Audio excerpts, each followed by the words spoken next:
This video is sponsored by Bespoke Post.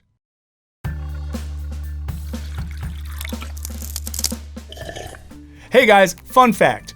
Because of inflation and stagnating wages, you're probably making less and less money each year, even if you're getting marginal cost of living raises. And that is a big if. For example, I've not gotten one in 2 years. If you were to ask me, hey Michael, when's the last time you got a raise or a cost of living wage? I would say to you, 2 years. But don't worry, because there's one demographic that's still thriving both spiritually and financially. CEOs. Indeed, the geniuses who brought us Max and X, and until recently FTX, have been raking in historically massive salaries, even as their brands and products lose money or are literally doing crime. These guys love the letter X, by the way. Jesus. It's probably because they all watch so much porn, which is triple X, and they wanted to seem edgy, so that no one knew that they were all adult virgins. Recently, the unholy gap between the CEOs and the rest of us has come into stark contrast with the growing spate of strikes from the likes of the WGA, SAG, UAW, and hopefully more by the time this video comes out. For their part, the Writers Guild's final demands added up to around $233 million a year, which might sound like a lot, but consider that Netflix co-CEOs Ted Sarandos and Reed Hastings raked in a combined $101.4 million in 2022, or that Warner Discovery CEO David Zaslav pulled in $39.9 million, which was actually down from a staggering $246.6 million the previous year. I laugh because it sounds like so much, and in my life, I worry about if I only had $500 more, I could do something that would make me so happy, like go to a therapist, and these guys just make so much. Meanwhile, CEO of GM, Mary Barra, criticized the demands of striking auto workers, even as she enjoyed pay uptick to $29 million last year. I would feel guilty complaining about my salary to someone who made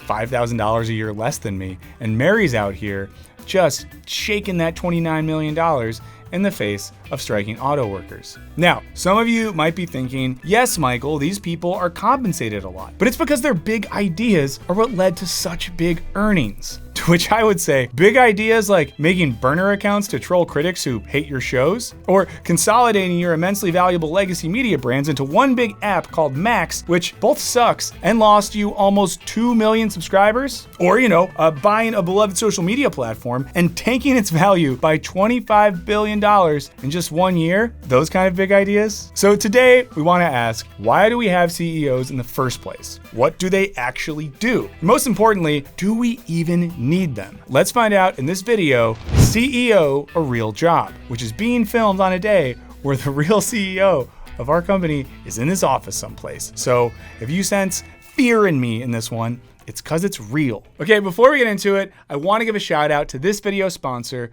Bespoke Post. Now, if you're anything like me, every year, right around now, you start thinking about all the gifts you need to buy for the upcoming holiday season. And it can be really hard to find the perfect gift for everyone in your life, especially if you want to find something they can actually use, something related to their interest or something that helps them explore new things. So I was psyched when I learned about Bespoke Post, which is a monthly subscription service that sends you a new box of awesome curated goods from under the radar brands. Now it's free to join, you can skip a month or cancel anytime. 90% of the products come from small brands, many of which are based right here in the US. Every month they introduce members to products ranging from outdoor gear to barware to kitchen goods and so much more, all based on the results of a preference quiz they fill out. And if for some reason you're not feeling the box you get, you can always swap it out for another one or just skip that month for no charge. You only pay for what you want. Now, let's check out some of the current boxes. Let's see what we got in the switchback box. Ooh, fire starter. Whoa, inflatable light. Military compass. Sick. And a Wren trifold camp shovel. And then it's a knife. And this is the concentrate box. Again, quality finds for curious minds. Oh, guys, let's go. Here, this is awesome. It's a full-on cold brew coffee making system. It also includes this really cool desk set. Very modern. Okay, this might be my favorite part of this kit. It's bitters that you put in your coffee to make your coffee extra delicious. That seems amazing. Every box of Awesome has around $70 worth of goods inside, but costs you only a fraction of the value. To get 20% off your first box of Awesome, click the link in the description and enter the code Wisecrack at checkout, or go to bespokepost.com/wisecrack. So check it out, let us know which one you get, and for now, let's get back to the wonderful world of CEOs. To figure out how CEOs came into existence, we got a flashback to the Second Industrial Revolution. Innovation was turbocharged, and new industries, especially the railway, required larger infrastructure than mom-and-pop shops of yore could manage. Enter the robber baron, Gilded Age royalty, as famous as the monopoly-happy companies they oversaw. Concerned only with profit, they had no board of directors to tell them what to do, while handshakes with politicians kept regulation at bay. Famous for profiteering off of business practices like child labor and environmental plunder, they dropped enough charitable scraps to look like the good guys. Also on TV, if they ever show someone who's rich and famous and fancy and it says philanthropist, that normally means really bad person who money launders via charity. But some people saw through the act. The progressive era came swooping in as muckraking journalists, organized labor, and social movements challenged stuff like making hot dogs out of rat meat. By the late 1910s, corporations got too big and complex to be centered around just one guy. So we got the template for the modern CEO, who thought matter-of-factly about the long term, kept things stable, and led the troops. They couldn't play as dirty as their forebearers. New laws and regulations, ranging from food purity requirements to antitrust laws, kept them a little more in line. Post-World War II, now publicly traded corporations became even bigger, more diversified, and had potential for faster growth. The CEO became even less of the top banana, more of the sentient gray flannel suit to Rockefeller's larger-than-life titan. According to Wellesley economics professor Eric Hilt, your authority was weaker. You're presiding over this big bureaucracy as opposed to calling all the shots. You were basically a cog in the machine, the top cog, but cog nonetheless. As historian Richard Hofstadter remarked, once great men created fortunes. Today, a great system creates fortunate men. But things shook up again around the 1970s. The American economy was crap, and international competition had everyone on edge. Even-handed gray flannel suits became associated with bloated redundancies. As writer Sally Parker explains, new and leaner corporate structures place greater responsibility on CEOs, making them even more critical to the bottom line. Through the 80s and 90s, CEOs gave their companies a makeover. They executed mergers, performed mass layoffs, moved factories overseas. Oh yeah, and I almost forgot, left American workers in permanent fear of being randomly fired. The company laid off 60,000 workers. Guys, I think one day I'm gonna be filming a video and you're gonna hear someone come in the room and I'm gonna be like, what? And I'm gonna be like, I am? And they're gonna be like, yeah. And I'm just gonna get up and go. Honestly, if this channel ends, that's how I want it to end. That would be sick. They were seen as turnaround artists, increasingly prized for their vision and with it, their charisma. This shift meant that it stopped being important for CEOs to actually know that much about what they were selling. What became most important was being able to convince shareholders that their company was implementing strategies to grow their investment. And that included not just having bright ideas, but a whole lot of charm and persuasiveness. Now leap to where we are today. What does WeWork do today? So WeWork helps create a world where people make a life and not just a living. These new charismatic CEOs were what Financial Times analyst Raina Forahar calls number crunchers, who increasingly, rather than working their way up through their companies, were the products of MBA programs. They were well-versed in the thinking of economist Milton Friedman, who argued that a business's primary goal is to maximize shareholder value.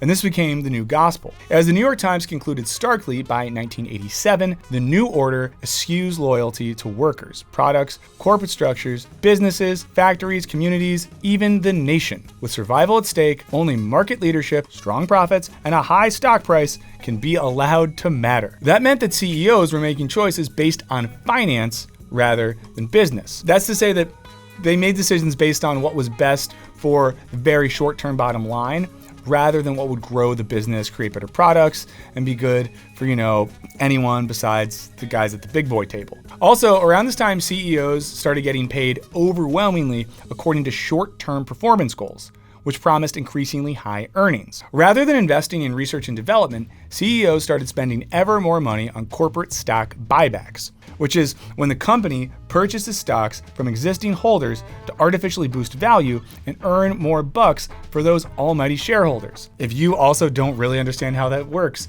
you too probably do not have money in the stock market, but it's fine. We'll be okay. You and me together. will be okay. Not surprisingly, this led to shitty business outcomes. This was epitomized by the decline of the American auto industry. Practices like massive layoffs and risky financial ventures were spearheaded by folks like General Electric CEO Jack Welch, who New York Times journalist David Gelles dubbed the man who broke capitalism. As financialization took hold, business health deteriorated in a number of ways. These days, Faruhar concludes, the basic training that future business leaders in this country receive is dictated not by the needs of Main Street, but by those of Wall Street. Also, if you live in a town with a vibrant Main Street that you hang out on a lot, shout it out here. I don't think I've ever really hung out on a Main Street, so shout out your favorite Main Streets in the comments, because why not? Why not? A great example of this distinction, according to Faruhar, can be seen in two different CEO leadership styles of two different Apple CEOs, Steve Jobs and Tim Cook. While certainly the model of the charismatic CEO, Jobs pursued innovation so obsessively, he often forgot he had a daughter. His successor, Cook, has instead prioritized financial venture. This was epitomized by that time in 2013 when he had Apple, which had a cool $145 billion sitting in the bank, take out a $17 billion loan in order to buy back stocks. Why bother with a loan? As they could get it cheaply thanks to low interest bonds offered to blue chip companies. If that doesn't make sense to you, the simple logic is companies can get a lot of money without a lot of interest, but then if you take money out to go to school, you're f***ed for life. As long as you understand that, you get how it works. Even better, Apple wouldn't have to bring their own money, which was scattered secretly in banks around the world, back to America, where they would have had to pay taxes on it. If this kind of financial gymnastics doesn't sound like the bread and butter of a technology company,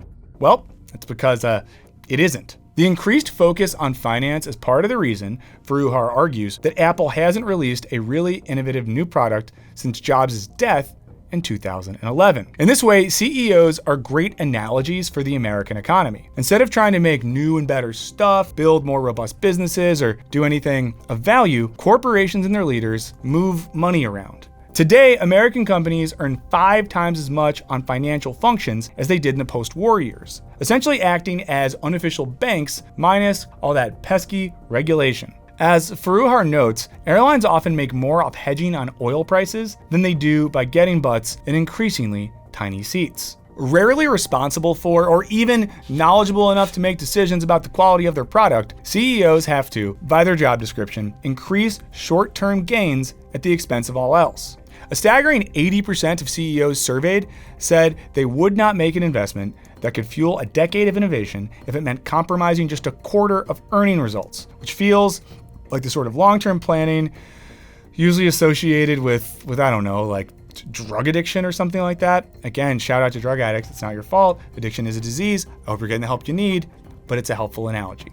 Now, the financialization of American industry deserves its own video, so let us know if you would want to watch that. But at a basic level, its result is that the people who run corporations are increasingly disconnected from the human side of what they do. As Faruhar writes, companies shouldn't just be money-making machines. They also have to invest in people, the real economy, and society as a whole if they want to succeed in the long term. Of course, with the record high turnover rate of CEOs, the guy in charge will be out the door flushed with cash before he has time to smell his own fart. And much of a CEO's success at short-term profits has to do with their personality, because charisma influences public perception, which influences stock value. That said, as anyone who was only temporarily popular for 2 months in 7th grade knows, personality management can be pretty uncertain. We've seen this best via the slow motion meltdown of the once media savvy Mr. Musk. This comes with placing so much of our economy's fate in the hands of a few real charmers. As Richard Tedlow puts it, a world that so passionately values charisma is a world characterized by uncertainty and demanding flexibility. It is an open question how much of that uncertainty